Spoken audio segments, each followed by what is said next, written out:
Welcome to Crafting at Home with Orange County Public Libraries.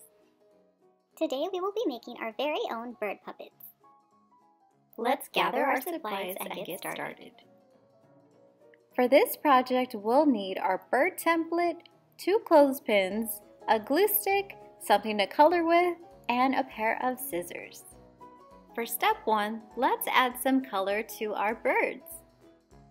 Once we have added color to our birds, let's take our scissors and cut them out.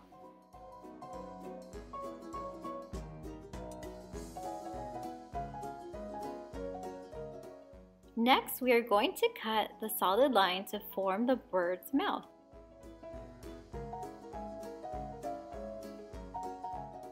Next, we will be needing our clothespins and our glue stick. Put a generous amount of glue on the side of your clothespin. Next, you're going to attach the top portion of your bird to the top of the clothespin and the bottom of your bird to the bottom part of the clothespin.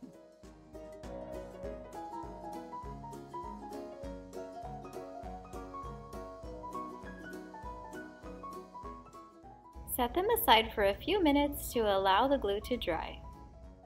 Once your glue has fully dried, it's time to have a puppet show. Thank you so much for watching Crafting at Home with Orange County Public Libraries.